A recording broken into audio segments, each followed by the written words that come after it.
മരുന്നിനെ കുറിച്ച് ഒരു ചുക്കും ചുണ്ണാൻ പോട്ട് അറിയേയില്ല. പിന്നെ പെട്ടിയും തൂക്കി മരുന്ന് വെക്കാനാന്ന് പറഞ്ഞു ഓ നടക്കണ എന്തിനാ? ഈ മരുന്ന് വിൽക്കുന്നവരാണോ ചികിത്സ? അത് ഡോക്ടർമാർക്കേ അറിയൂ.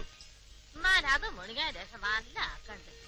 മോന്റെ കാര്യം പറഞ്ഞ് നാക്കെടുത്തില്ല. നീ എന്താ ഇതുവഴി?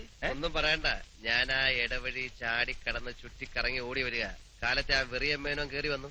ഞാൻ അയാള് കാണാതെ അടുക്കള ഒഴുങ്ങി പോന്നു. അത് ശരി. ഇങ്ങനെ ഒളിച്ചു കളിച്ചിട്ട് എന്താ കാര്യം? പിന്നല്ലാതെ എത്ര അവധിയെന്ന് വെച്ചാ പറയാ. സാധാരണ അച്ഛന്മാര് മക്കൾക്ക് സമ്പാദിച്ചു കൊടുത്തിട്ടാ മരിക്കുക. പൂക്കാട്ടുശ്ശേരി പരമേശ്വരൻ നായര് 3 മക്കൾ കൂടെ സമ്പാദിച്ചു കൊടുത്തിരിക്കുന്ന നാട് മുഴുവൻ കടവാ.